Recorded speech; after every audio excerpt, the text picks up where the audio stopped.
All right, welcome back to Between the Lines. Coming in shortly, we're going to talk with Assistant Police Chief Steve Klein with the Fond du Lac Police Department. National Night Out celebration held last night at Lakeside Park. A convicted child sex offender getting out of prison will be living in Fond du Lac. We'll talk with the Assistant Police Chief about that. And a girl who was reported missing, turns out she wasn't missing after all. We'll explain coming up on the final segment of the show. Next week, it's the primary election. There are a couple of local contested races for county office. Earlier this week, we talked with the candidates for the Fond du Lac County Treasurer's Office, and this morning, joining me in the studio, two candidates for Register of Deeds. They are the Register of Deeds, Shawn Kelly. Good morning, Shawn. Good morning. Pleasure having you on the show. Thanks for having me. And the Deputy Register of Deeds, Jim Krebs. Good morning. Good morning. Nice to be here. Yeah, pleasure having both of you on the program. Shawn, tell the listeners about yourself. You were appointed to the position by Governor Scott Walker. That's correct. In 2003, the former Register of Deeds, Patricia Krause, passed away, and it was an open application for the process. And so I decided to apply, and after an extensive evaluation interview process with the gubernatorial selection committee, I was selected to fill the remainder of her term. Correct. Did you talk to the governor? Yes, I did. Did he call you? How did that conversation go? Well, after meeting with the committee a couple of times, then I met with the governor, interviewed with the governor, and when I was selected, he gave me a call. Well, staff called and said he would be calling me, and at a certain time, and he called me and offered me the position.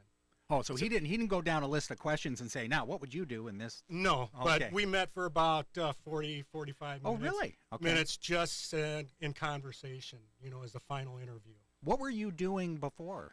I was immediately preceding this, I was the controller at the University of Wisconsin-Oshkosh. I had been there a little over 16 years. I started as the internal auditor at UW-Oshkosh and took on progressively more important roles. Additional was promoted several times. Ended up as the controller, appointed the controller in 2009, where I was responsible for all the general accounting, the cashiering, and procurement divisions, grants accounting, and supervised about 13 staff members there at that time. All right.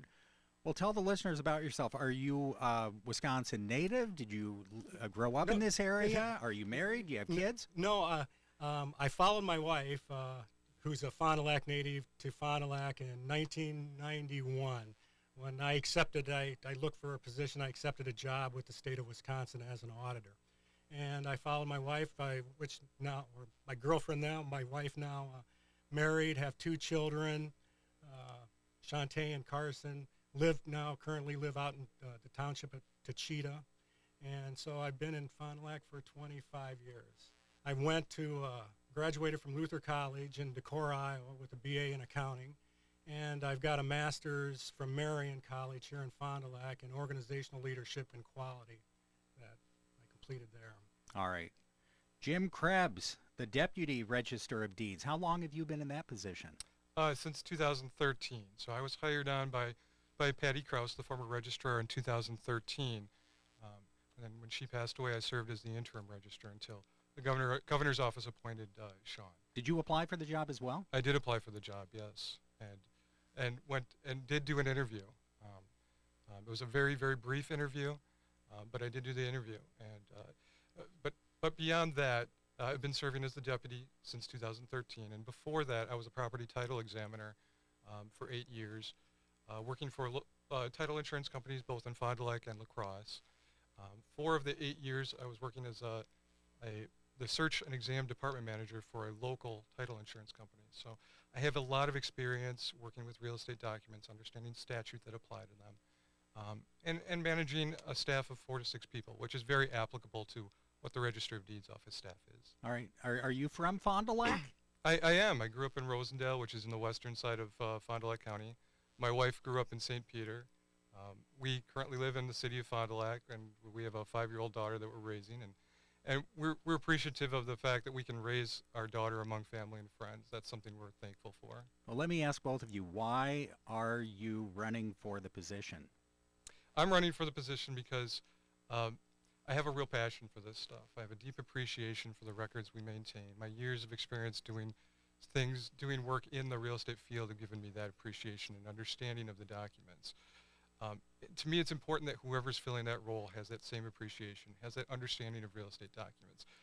We have to make decisions about whether documents are recordable. Every instrument that comes through the door, we have to decide whether it's recordable. Every birth certificate or vital record that we issue, we have to determine whether it is issuable. And we have to make decisions about how best to maintain those documents for preservation purposes and future use by the public.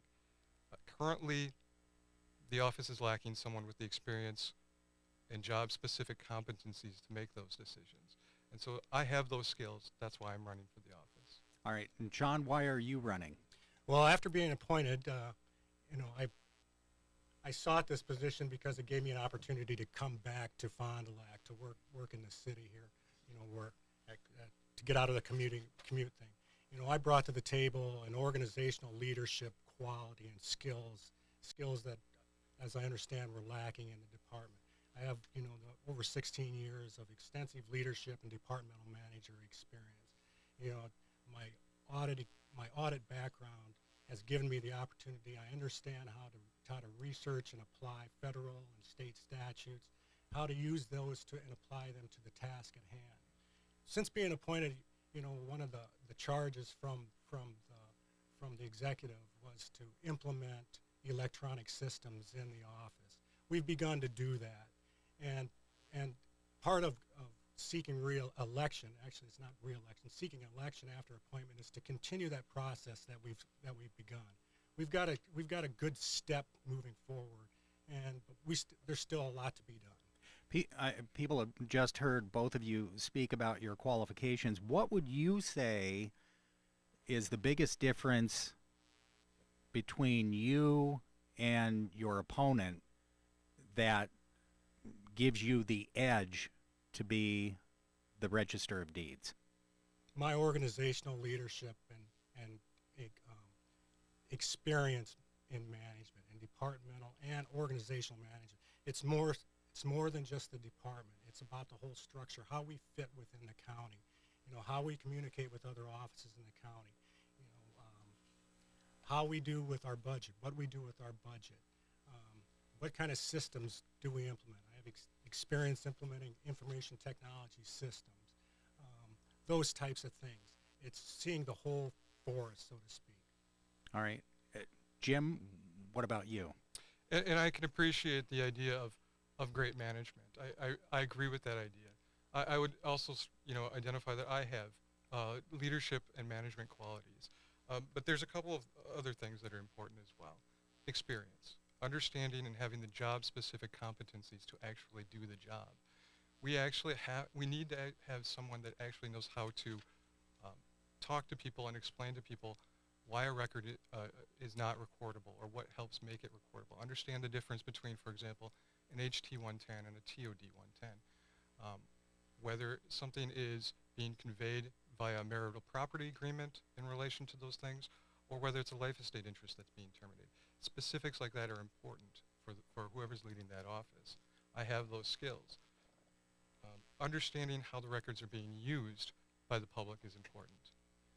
It's important because we have to make decisions based on how people are using the information. Those help us determine what the best methods of preserving and displaying those records are for the future. And then again, leadership. Leadership is important. I am an established leader in the office. All the process changes that occur in the office, I'm leading that area of the office. When things need to be changed so that we can better serve the public, we discuss that as a staff, and we make those changes, and we document those changes. We have work instructions, and we have a whole bunch of internal processes that we're working on, and the organization is there. What's the biggest challenge facing the Register of Deeds office? The biggest challenge going forward for the future really is probably navigating new technology that's going to be coming online. we have to make responsible decisions about which technologies to purchase, again, because we have to take the long-term view here. People need to be able to use these records for forever. So we need to be able to maintain those records, preserve those records, and also think about the best ways to display those records for the future. And for example, credit cards. We need to implement credit cards as a method of payment. And the reason we need to do that is there's demand out there for people to be able to search records and maybe pick up their deed from at home rather than having to come into the Register of Deeds office. Once we can implement credit cards, then we can put our land record management system online in a way where people can do that. Navigating the technology as far as training staff as well, making sure that the staff is trained up and understands all the technology that's important for the public to be able to access the records in the way that they should be able to. And Shawn, what do you see as the biggest challenge? Is electronic recording the wave of the future? Absolutely, absolutely. As in our daily lives, the electronic recording which we've implemented, but becoming a total electronic office is the goal, and that is the charge, and that's the difficulty because sometimes systems don't talk to each other. It's making them all talk, getting them integrated seamlessly so that the customer can see it at one place and do things easily, not clunky, as we like to say. But that is a challenge. It's which do you do first, the cost, how you implement, how you budget for those things in the future. I don't know if I asked both of you this question the last time you were on this program, but how concerned as the office transitions more into electronic monitoring, how much of a concern are fraud and safety issues in the department? Well, they're always a concern, whenever you're dealing with electronic, and especially when we talk about implementing credit card. Part of that is making sure your systems are secure. You have to hire vendors, secure vendors that manage those things for you, which there are very competent ones out there. It's choosing the right one and making sure that they are compliant with the regulations. There's federal and state regulations on securing data, securing credit card data especially is what a lot of people, of course, we're concerned with. Jim? Yeah, I agree. And, as I said, I think the last time we spoke, there's a couple of things that we're currently doing. We have a system called Land Notification out there, which again, people can sign up for. It anytime a document is recorded using their name or a similar name, if they've signed up for this program, it'll send them an email letting them know that a document's been recorded. That's one method of at least informing people that something's going on out there. The other one is, again, part of what we do is when we review documents, we compare them to statute. And part of that is making sure that they're original notarized signatures. And so that's an important part of it too. If some of those pieces are missing, that raises red flags for us. So we're looking at those kinds of things. When people go to the polls on Tuesday, Jim Krebs, why should they vote for you? Experience, number one. I have years of experience that have given me the operational knowledge and the technical skills really no other candidate has. I have years of experience that just gives me the information and the experience to make informed decisions for the office. The other element to that is, again, understanding real estate documents, understanding how the public is using those records. And I have years of experience with that as well. That's going to be important for making decisions going forward. Leadership. Leadership is important. You have to be an established leader. You have to be a leader that is leading by example, and you have to be a leader that's actually doing the work in the office. The other thing I'd like to just mention is that to those points, I am being supported and endorsed by a number of community and business leaders, people that understand and know what it takes to lead an effective Register of Deeds office. So all of those things are reasons why people should vote for me. Shawn Kelly, why should people vote for you? Because I'm the most qualified, experienced, and I'm proven. The last 3 years have proven that. They're the reason why I was appointed and chosen by Governor Walker to lead the organization. Proven leadership, as has been shown in the last 3 years, by moving that department forward into the electronic era, getting systems implemented that needed to be implemented. It's the leadership qualities that I bring to the table, the experience in doing that, making sure that your staff has the tools they need to do the job, and allowing them to do the job the way they should. sometimes you have to let them fail to be better. And I that's part of the organizational and leadership qualities I bring. I think I've shown that I can that I've done a good job, and that I've earned the vote to continue to move that department forward. Gentlemen, greatly appreciate both of you joining us this morning to tell the listeners a little bit about yourself, and we wish you both the best of luck on Tuesday. Thank you. you. Thank you.